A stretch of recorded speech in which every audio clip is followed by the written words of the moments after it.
ওরে বাইরে বাই। প্রিয় দর্শক, এমপি আনারের ঘটনা, সিআইডি, সিনেমা, ক্রাইম পেট্রোল সব কিছুকে ছাড়িয়ে গিয়েছে। জাস্ট আপনারা অবাক হয়ে যাবেন প্রিয় দর্শক।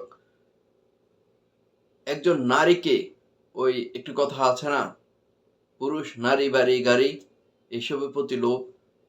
একজন নারীকে ট্রাফ হিসেবে ব্যবহার করে, হানি ট্রাফ হিসেবে ব্যবহার করে এমপি আনারকে নিয়ে গেছে কলকাতা।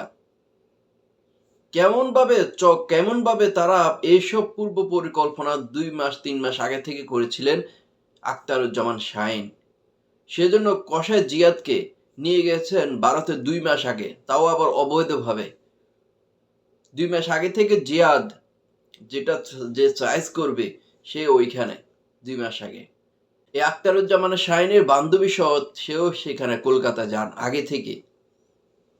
এই সিলেস্তি রহমান কে? সিলেস্তি রহমান পুরান ঢাকা, সে একজন মডেল হতে চেয়েছিলেন, কিন্তু এই আখতারুজ্জামান শাহীনের খপ্পরে পড়ে সে মডেল থেকে অন্ধকার জগতে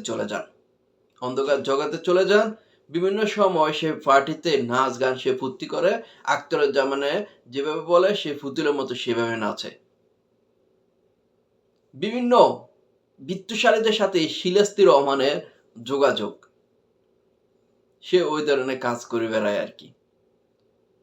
যেভাবে এমপি আনারকে ট্রাফ হিসাবে, ওই যে মেয়েটাকে হানি ট্রাফ হিসাবে ব্যবহার করে, টুপ বোঝেন না, যে আমি আপনাকে দেখাইছি, যে মেয়েটা ওইখান থেকে কলকাতা থেকে ভিডিও কল যেভাবে ফোনে এমপি আনারকে বলছে আমি এখানে আসছি, তুমি আসো, পার্টি হবে। এমপি আনার ওইখানে যায়। এখানে যাওয়ার পর আখতারুজ্জামান শাহীনের সহযোগী আমান, এরপর জিহাদ, সিহাম, তারা সহ তাদের একটি ফ্ল্যাট বাসা ভাড়া করা ছিল। আখতারুজ্জামান শাহীন এবং কি ওই সিলেস্তি রহমানও ছিলেন। তো সেখানে এমপি আনারকে নিয়ে যাওয়ার পর প্রথমে তারা চাপাতি জিম্মি, তারপর বালিশ চাপা, তারপর এই জিহাদ কষাই কেটে টুকরো এই মাংসগুলাকে যেন কেউ না বুঝতে পারে, সেজন্য তারা হলুদ মিশিয়েছে, মাংস মশলা মিশিয়েছে, ছোট প্যাকেট করে বিভিন্ন স্থানে দিয়ে দিয়েছে, বিভিন্ন স্থানে ফেলে দিয়েছে। টুকরাগুলো কিন্তু আর খুঁজে পাওয়া যায় না, হাড্ডিগুলোকেও খুঁজে পাওয়া যাচ্ছে না।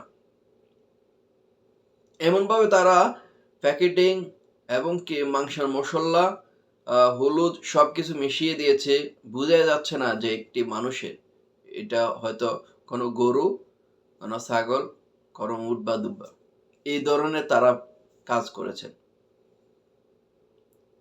জিয়াদ কুশাই, এই জিয়াদ কসাইকে কিন্তু আখতারুজ্জামান শাহীন বহুত আগে ভারতে নিয়ে গিয়েছেন, নিয়ে যে তাকে রেখে দিয়েছেন আগে থেকে, পূর্ব পরিকল্পনা তাদের সম্পূর্ণ। আর এই সিলেস্তি রহমানকে যখন আদালতে উঠানো হয়, ঢাকা আদালতে উঠানো হয়, তখন সে হাউমাউ করে কান্না শুরু করে দিয়ে বলে যে আমি এর সাথে জড়িত না, আমি কেন সিগনেচার করব।